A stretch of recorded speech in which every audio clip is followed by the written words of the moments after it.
Türkmen, Uygur, Tatar, Azer bir boydur.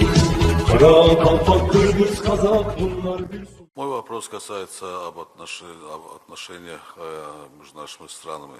Я бы хотел узнать, как вы оцениваете перспективы развития между Азербайджаном и Россией отношений. Расцениваю очень хорошие. У нас добрые отношения с Азербайджаном всегда были и есть такие и в экономике, и в политической сфере. Мы же вот пару лет назад подписали договор о стратегическом взаимодействии. Так и развиваются отношения эти. Президент Алиев вкладывает много сил в то, чтобы наполнить этот договор конкретным содержанием. Это выражается в конкретных направлениях нашего сотрудничества.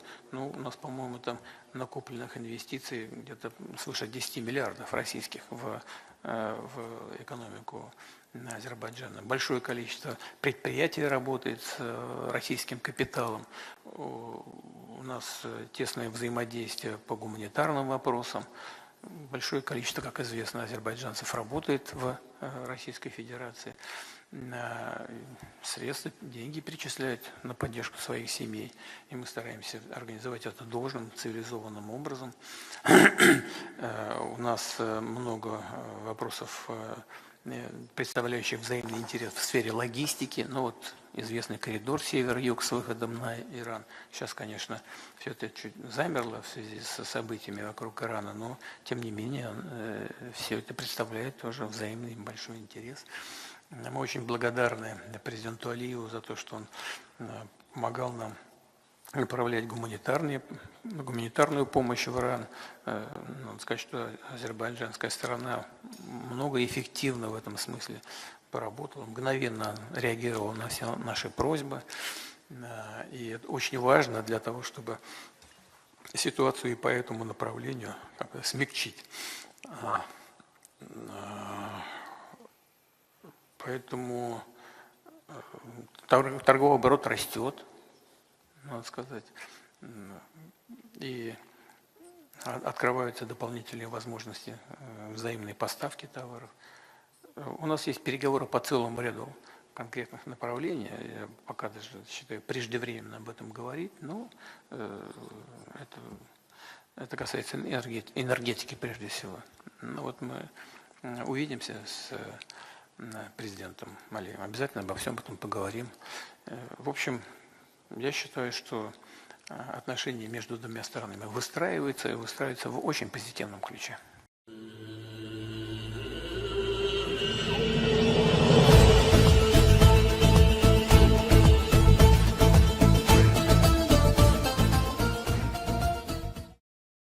Россия будет замещать армянские продукты азербайджанскими. Об этом заявил спецпредставитель президента России по связям с международными организациями для целей достижения устойчивого развития Борис Титов на полях Петербургского международного экономического форума. Мы будем замещать то, что теряем в Армении, Азербайджаном, потому что совершенно однозначно в сельском хозяйстве Азербайджан может больше и дает больше, чем Армения, подчеркнул Титов. Кроме того, говоря о возможном вступлении Армении в Европейский Союз, Титов отметил, что этот шаг приведет к негативным изменениям и затронут практически все сферы жизни армянского государства. В первую очередь это коснется энергетики, сказал представитель Кремля, добавив, что сейчас Армения получает энергоносители по ценам значительно ниже европейских, но после вступления в ЕС стоимость вынужденно сравняется с рыночными показателями Евросоюза. Аналогичные процессы произойдут и в сфере продовольствия. Подорожают как поставки продуктов извне, так и товары на внутреннем рынке Армении.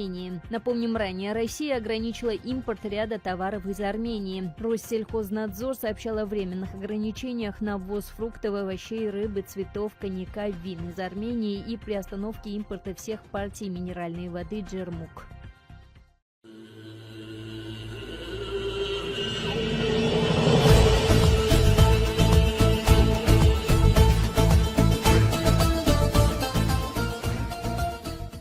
5 июня в Таганрогском заливе беспилотники атаковали два иностранных грузовых судна «Натра» и «Циркон». Они шли из Турции в Ростов-на-Дону. На борту обоих судов находились в общей сложности 25 граждан Азербайджана. В результате атаки погибли 5 наших соотечественников, еще 3 получили ранения.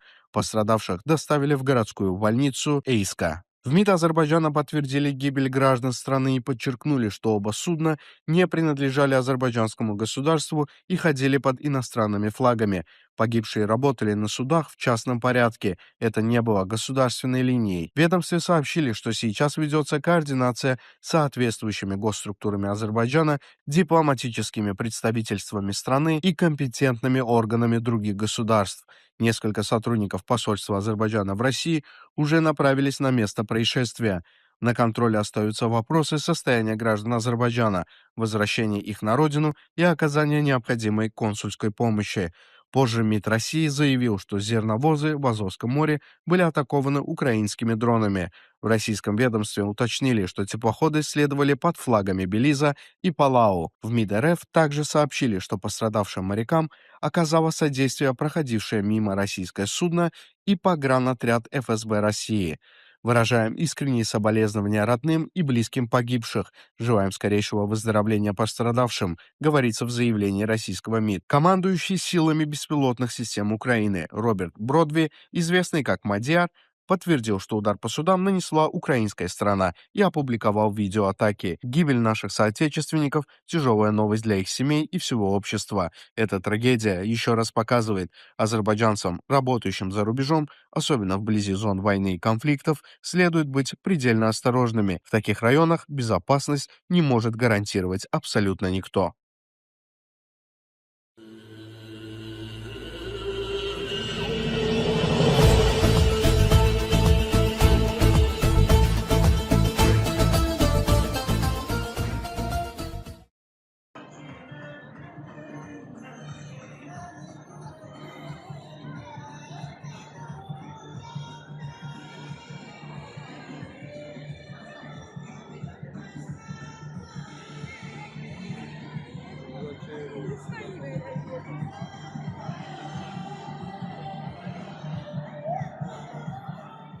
В Баку в университете АДА прошел 14-й международный фестиваль.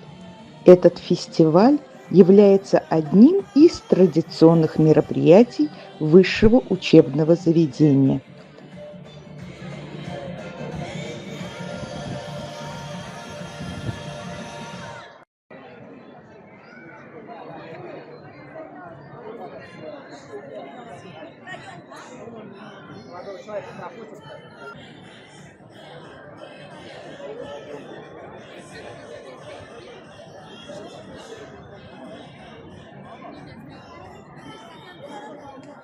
Цель мероприятия – освещение культурного многообразия и содействие международному сотрудничеству.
В этом сезоне данное культурное событие собрало представителей разных стран. В мероприятии приняли участие послы иностранных государств, аккредитованных в Азербайджане, члены дипломатического корпуса, а также руководство университета АДА, преподаватели, студенты, выпускники и сотрудники. В рамках фестиваля гости ознакомились с богатой культурой, древними традициями, национальной кухней и музыкой более чем 40 стран.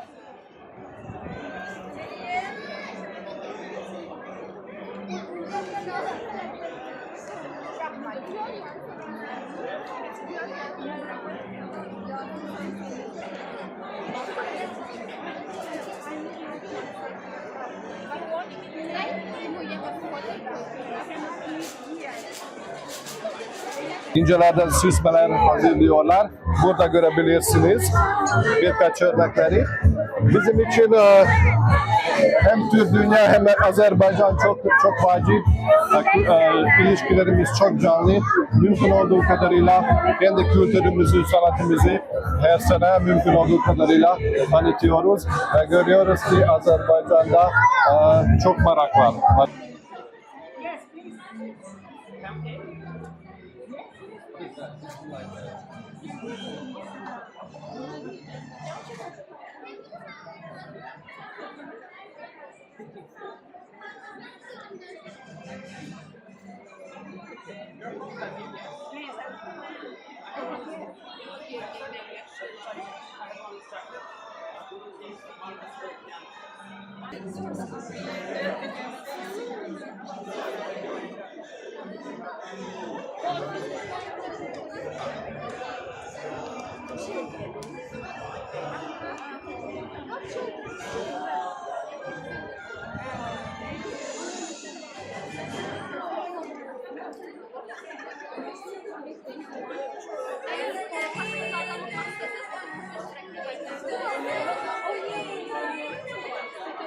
Aslında düzgün seçsəz pasport veriləcək. Səhvləriniz olsa postlardan. Mahnı istəsiniz sonra da belə deyərəm.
From the end, I saw you.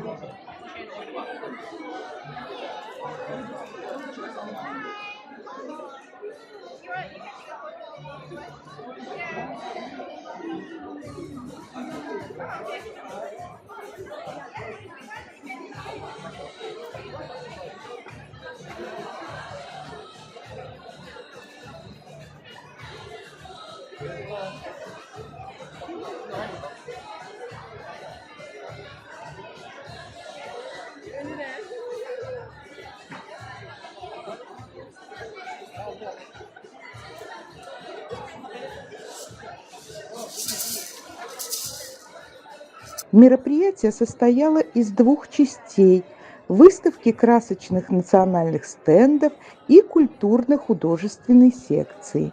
В художественной части мероприятия была представлена специальная концертная программа, подготовленная различными зарубежными посольствами.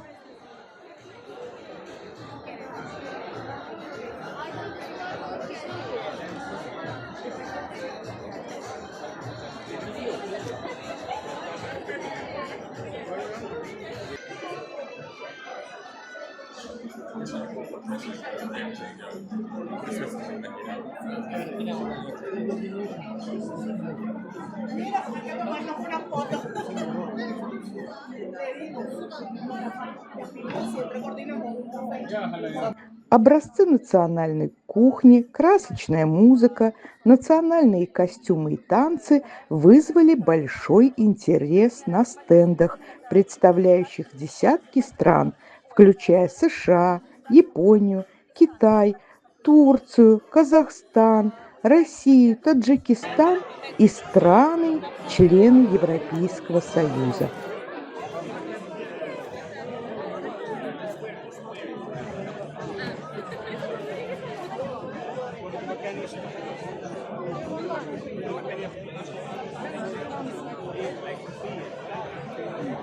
Помимо концертной программы состоялись интерактивные презентации и различные конкурсы.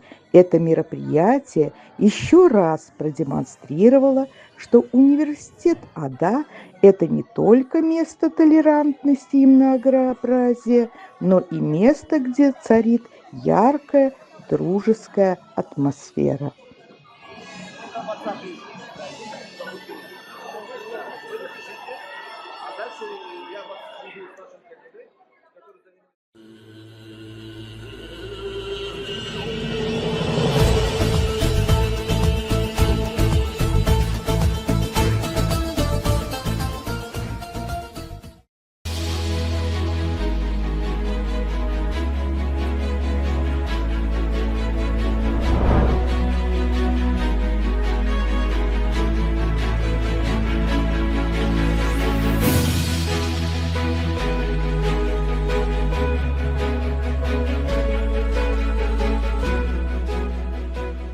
Баку – нефть. Эти два слова воспринимаются как синонимы. Когда говорят о Баку, подразумевают нефть, а когда говорят о нефти, имеют в виду Баку. Исторические корни азербайджанской нефти уходят в глубокую древность. Итальянский путешественник Марко Поло в 13-14 веках рассказывал о вывозе бакинской нефти в страны Ближнего Востока. К началу 16 века вокруг Баку существовало около 50 таких нефтяных ям и скважин, где добывались как черная, так и белая нефть. В начале 19 века в Биби-Эйбате впервые в мире была добыта нефть из скважины, прорубленной ручным способом в море, в 30 метрах от берега. В 1863 году Джавад Меликов построил в Баку керосиновый завод, где впервые в мире были применены холодильники в процессе нефтепереработки. В 1867 году в Баку действовали 15 нефтеперерабатывающих установок. В 1883 была сдана в эксплуатацию железная дорога Баку-Батуми. Эта железная дорога имела огромное значение для экспорта нефти и нефтепродуктов в страны Европы. В 1883 году Ротшильд приступает к финансово-кредитным операциям в Баку и начинает заниматься реализацией нефти. В 1886 году была учреждена Каспийская черноморская нефтяная компания Ротшильда. В 1901 году в Азербайджане было добыто 11 миллионов тонн нефти, что составляло более 50% мировой добычи. В 1880 году известный ученый-химик Менделеев предлагает проложить нефтепровод Баку-Батуми для обеспечения выхода бакинской нефти на мировые рынки.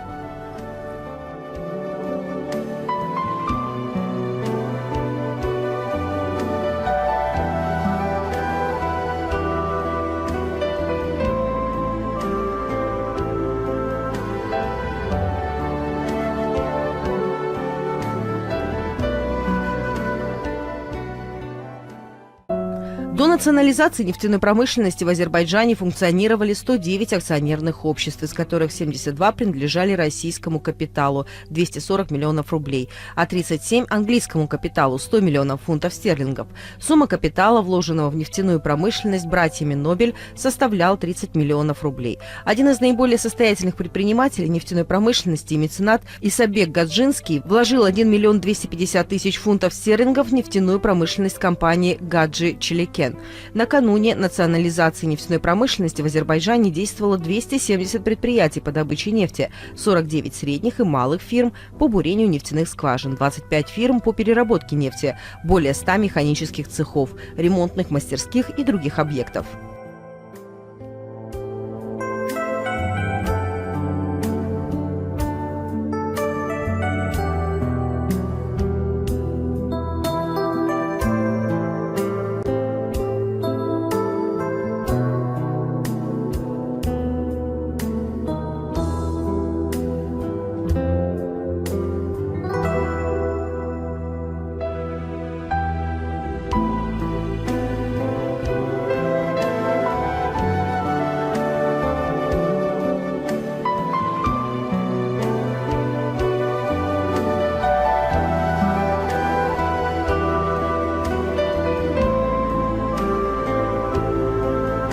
В 1939-40 годах, когда Советский Союз поставлял нефть в ряд стран, фашистская Германия запланировала крупную стратегическую бомбардировку и наступление под названием «Операция Пайк» с целью уничтожить объекты добычи нефти в Баку.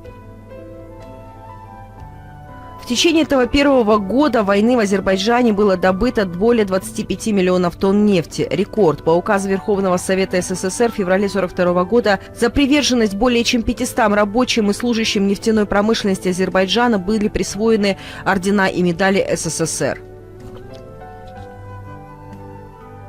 К концу 1941 года, когда инженеры и рабочие нефтяники ушли на фронт, их позиции заняли женщины. К лету 1942 более чем 25 тысяч женщин, или 33% от всей рабочей силы, они работали 18 часов смены в нефтяной промышленности. Гитлер был полон решимости захватить нефтяные месторождения на Кавказе, в частности Баку, так как это обеспечило бы столь необходимые нефтяные запасы для немецких военных. В 1942 году немецкое наступление под кодовым названием «Кейс Синий» увидел решительную попытку захватить нефтяные месторождения в больших масштабах продвижений в этой области. План состоял в том, чтобы атаковать Баку 25 сентября 1942 года в честь предстоящей победы над Баку и его сдачи Гитлеру. Но силы оси были окружены и в конечном итоге поражение в Сталинграде вынудило отступить агрессоров. Есть знаменитые кадры военной кинохроники, когда Гитлеру преподносят торт. На торте такое углубление, написано на немецком «Каспийское море». В этом углублении находится жидкий черный шоколад, название «Баку». Гитлер ложечкой черпает шоколад и поливает на торт, а потом берет такую шоколадку в виде свастики и ставит ее прямо на место, где написано «Баку». Это подчеркивает планы фашистов по захвату нефтеносных месторождений Азербайджана, а также их планы, как мы все знаем, были в захвате нефтеносных месторождений Северного Кавказа. Неустанно работали и ученые. В нефтехимических лабораториях специалисты разрабатывали новые виды вооружения. Знаменитый азербайджанский химик Юсиф Мамедалиев во время войны стал автором многих изобретений, которые внесли вклад в победу над фашизмом. Под руководством ученого работало более 18 лабораторий, 2 опытно-экспериментальных завода. Кстати, зажигательные гранаты, известные как коктейль Молотова, вполне справедливо могли называться и коктейлем Мамедалиева. Весом вклад в нашу общую победу представителей азербайджанской науки. Так великий азербайджанский ученый Юсиф Мамедалиев изобрел зажигательную смесь, ставшую известной как коктейль Молотова. Во время Второй мировой войны контроль поставок нефти из Баку и на Ближнем Востоке сыграл большую роль в военных событиях и окончательной победе союзников. Отрезав поставки нефти, значительно ослабила и Япония во второй части войны на Тихом океане. Добыча нефти из существующих месторождений начала снижаться после Второй мировой войны в результате катастрофического перепроизводства и недостаточных инвестиций. Однако ощущался реальный потенциал для новых открытий в присутствии на море. Одним из ярких примеров развития стало офшорное нефтяное месторождение «Нефтяные камни» – нефть Дошлары. Оно расположено на юго-востоке Абшеронского архипелага. В нефтяных камнях глубина моря колеблется от 10 до 25 метров, хотя часть нефтяного бассейна достигает глубины 60 метров. Поиски нефти с геологоразведкой, структура бурения, сейсморазведка и бурение предварительно началось еще в 1945 году. 24 августа 1949 года первая офшорная разведочная скважина на нефтяных камнях была пробурена после строительства дамбы. Нефтяные камни называют островом 7 кораблей, потому что во время строительства плацдарма вышедшие из употребления корабли были потоплены, чтобы обеспечить прочную основу для дамб. Интересное развитие началось в 1950 году с разработкой нескольких участков бурения, соединенных рамными мостами. В 1953 году для поддержания пластового давления было применено заводнение. Важное событие, произошедшее в политической жизни Азербайджана 50 лет назад, придало стимул началу коренных изменений в республике и заложило основу нового исторического поворота на пути определения перспектив будущего развития. 14 июля 1969 года на пленуме Центрального комитета Коммунистической партии Азербайджана 46-летний Гейдар Алиев был избран первым секретарем ЦК КПА, то есть фактически руководителем республики. В тот период большинство крупных промышленных и перерабатывающих предприятий строились в Баку и Сумгаите. Именно эти годы стали поворотным этапом в экономической, общественно-политической и духовно-культурной жизни Азербайджана. Целенаправленные меры по усовершенствованию системы государственного управления, созданию строгого порядка и дисциплины, осуществлению кадровых изменений, оздоровлению рабочего климата обеспечили необходимые условия для выполнения поставленных высоких задач. В этот период как в Баку, так и в других городах и районных центрах Азербайджана были сданы в эксплуатацию многочисленные промышленные предприятия. За счет Бакинского завода кондиционеров, научно-производственного объединения «Озон», завода электронно-вычислительных машин, завода глубоководных оснований, Сумгаитского компрессорного завода, фабрики верхнего трикотажа, Гянджинского завода по переработке цветных металлов, Нахчеванского стеклотарного завода, Али Байрамлинского завода бытовых приборов и сотен других промышленных объектов, запущенных в 1970-80 годах благодаря усилиям Гейдара Алиева.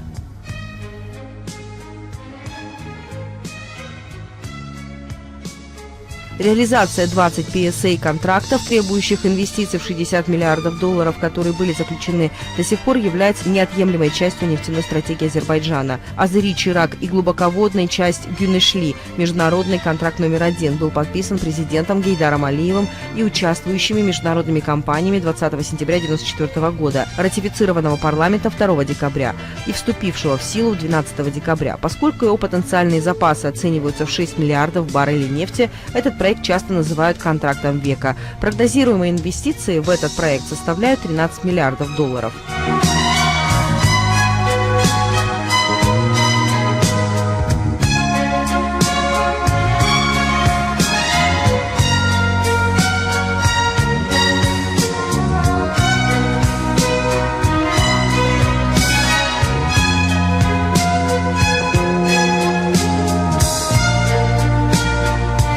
Однако проблема в том, как доставить нефть на европейские рынки. Эта проблема была решена путем соглашения о строительстве нефтепровода Баку-Тбилиси-Джейхан между Азербайджаном, Грузией и Турцией в 1998 году.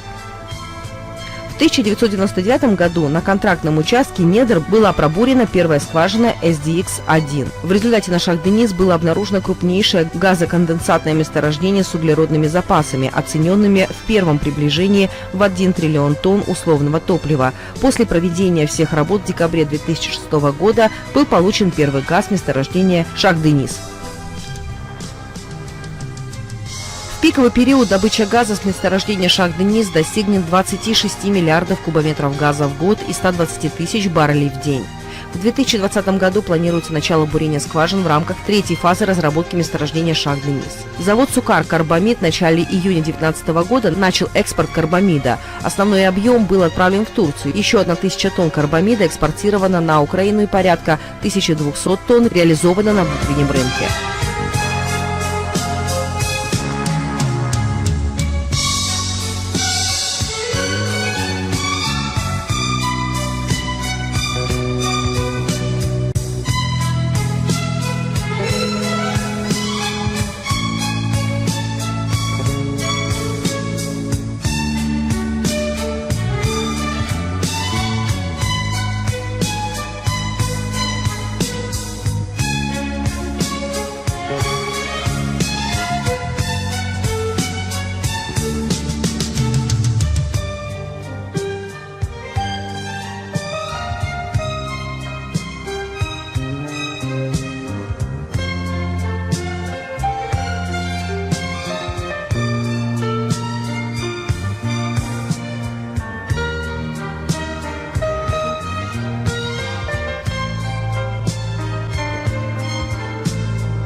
В 2017 году Азербайджаном было добыто 2 миллиарда тонн нефти. Из этого объема 1 миллиард тонн нефти добыт на суше, а 1 миллиард в море. Достойное выполнение поставленных контрактом века задач, успешное осуществление новой нефтяной стратегии являются одним из основных гарантов вечности государственной независимости Азербайджана. Гейдар Алиев сумел построить в Азербайджане устойчивую модель государства, но успешно справился с этой исторической миссией после распада СССР. Нефтяная политика, автором которой является Гейдар Алиев, играет исключительную роль в судьбах азербайджанского народа. В последние годы в Азербайджанской республике достигнуты существенные успехи в области развития образования. В рамках реализуемых государственных программ во всех регионах страны значительно обновилась инфраструктура общего образования. Реализованные реформы и широкомасштабные инфраструктурные проекты создали условия для перестройки и устойчивого развития социально-экономической жизни. Профессиональные кадры с высоким уровнем образования являются основой интеллектуального потенциала страны. В настоящее время для военных кадров, их вооруженных сил и прочих вооруженных объединений разных категорий проводится специализированное обучение в разных учебных заведениях. Военная академия вооруженных сил Азербайджанской республики, учебно-подготовительный центр вооруженных сил, Азербайджанское высшее военное училище имени Гейдара Алиева, а также на военно-медицинском факультете Азербайджанского медицинского университета. Национальное аэрокосмическое агентство Азербайджана было образовано в 1974 году в составе Национальной академии наук Азербайджана. Задачей агентства является изготовление и исследование автоматизированных систем для исследования природных ресурсов на основе новых информационных технологий, разработка современных специализированных вычислительных комплексов, технических систем, ГМС-технологий, новых программных средств и способов обработки аэрокосмических данных, технических средств и информационно-измерительных комплексов дистанционного зондирования. Учитывая значение и роль физической культуры в охране и укреплении здоровья азербайджанского народа, физическом развитии молодежи, достижении спортивной части страны и еще более высоких вершин на международной арене, ежегодно 5 марта в Азербайджанской республике отмечается как День физической культуры и спорта. Азербайджан признан в мире как спортивная держава. Успешное проведение Азербайджаном авторитетных спортивных соревнований содействует не только развитию различных видов спорта в стране, но и, самое главное, поднимает спортивный, а также экономический и геополитический имидж страны на мировой арене.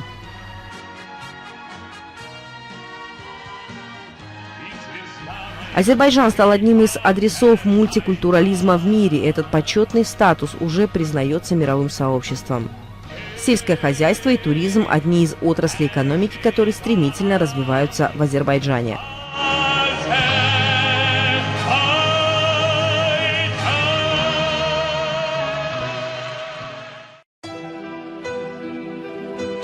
Порой кажется, что в летнем раскаленном Стамбуле нет ни одного уединенного места, где можно спастись от палящего солнца. Но на самом деле оно находится прямо в центре турецкого мегаполиса, районе Султан-Ахмед. Это цистерна-базилика, прекрасно сохранившееся древнее подземное водохранилище Константинополя, расположенное на глубине 10-12 метров. В этом огромном прохладном помещении вы не только сможете спастись от жары, но и узнаете много интересного. Сооружение было построено на месте базилики Святой Софии. Цистерна по-гречески означает водохранилище, поэтому сегодня музей так и называют «Цистерна-базилика». На 2013 год под Стамбулом найдено более 40 цистерн. В базилике хранился резерв питьевой воды на случай засухи или осады города. Вода доставлялась по водопроводу и акведукам, в том числе и по самому большому акведуку Стамбула – акведуку Валентина, из источников Белградского леса, расположенных в 19 километрах к северу от города. Размеры подземного сооружения 145 на 65 метров. Емкость 80 тысяч кубических метров воды. Сводчатый потолок цистерны поддерживает 336 колонн, 12 рядов по 28 колонн 8-метровой высоты. Колонны стоят на расстоянии 4 метров 80 сантиметров друг от друга. Стены толщиной 4 метра сделаны из огнеупорного кирпича и покрыты специальным водоизоляционным раствором. Efendim şu anda biz İstanbul'da Osmanlı döneminin su deposundayız eski. Evet. Bununla ilgili kısa bir şeyler anlatır mısınız? Tabii. Şu anda İstanbul Çemberlitaş'tayız. Burası su sarnıçlarının olduğu yer. Нам объясняет организатор наших культурных мероприятий в Турции, почетный президент культурного общества Юрик Тюркмен, генеральный директор культурного фонда Юсуфия Юсуф Эзель. Большая часть колонн взята из античных храмов, поэтому они отличаются друг от друга сортом мрамора и видом обработки. Часть из них состоит из одной, другие из двух деталей. У двух колонн в основании головы медузы Горгоны. Одна из них расположена вниз головой, другая повернута на бок, предположительно для того, чтобы никто не боялся окаменеть, взглянув в глаза этого чудовища. Неизвестно, откуда они привезены и какому древнему сооружению принадлежали раньше. Блок с похожей головой находится во дворе археологического музея Стамбула. Tarihimizi korumuşlar en azından. Çok güzel olmuş hem de çok güzel olmuş, evet. Şimdi bir tarihimize seyahat edelim ve bilgilendirelim bizim izleyiciler. İnşallah. По соседству находится бассейн желаний. Кстати, цистерна-базилика отдельно напоминает дворец, поскольку состоит из 336 9-метровых колонн. Все колонны внешне отличаются, так как были привезены из разных античных храмов. На двух колоннах расположены мраморные головы медузы Горгоны. Историки до сих пор не могут выяснить, откуда привезены эти колонны. Кроме того, ученые точно не знают, почему одна колонна расположена вниз головой, а другая повернута на бок. Возможно, это было сделано для того, чтобы люди не боялись окаменеть, случайно посмотрев в глаза Горгоне. Ведь именно это и могло случиться, если верить мифам Древней Греции. Вода поступала в цистерну по акведукам из Белградского леса, находящегося в 19 километрах к северу от Стамбула, на побережье Черного моря. Интересно, что греки позаботились о сохранности цистерны. Во-первых, ее стены сделаны из огнеупорного кирпича толщиной 4 метра. Во-вторых, они покрыты специальным водоизоляционным раствором. Кстати, водохранилище использовалось по назначению до 16 века. Затем цистерну забросили вплоть до 80-х годов 20 века. Но в итоге водохранилище все же опорожнили и начали очищать. В 1987 году во время реставрации цистерны было удалено огромное количество грязи. Забетонирован пол, сделаны деревянные настилы, по которым сегодня ходят путешественники. Теперь цистерна красиво подсвечивается изнутри, а уровень воды в ней совсем небольшой – 40-50 сантиметров, а по дну плавают рыбы. Цистерна активно использовалась до османов. Впоследствии водохранилище было заброшено и сильно загрязнено. И только в 1987 году в очищенной цистерне открылся музей. Здесь есть и свои поверья, которые очень любят туристы. Например, чтобы исполнилось ваше самое большое желание, нужно подойти к колонне слез, украшенной завитками. В один из таких узоров необходимо вставить палец и повернуть его на 360 градусов. Ну а дальше просто ждать исполнения заветной мечты. Кроме того, неподалеку расположен и бассейн желаний, куда путешественники со всего мира бросают монетки, загадывая желания.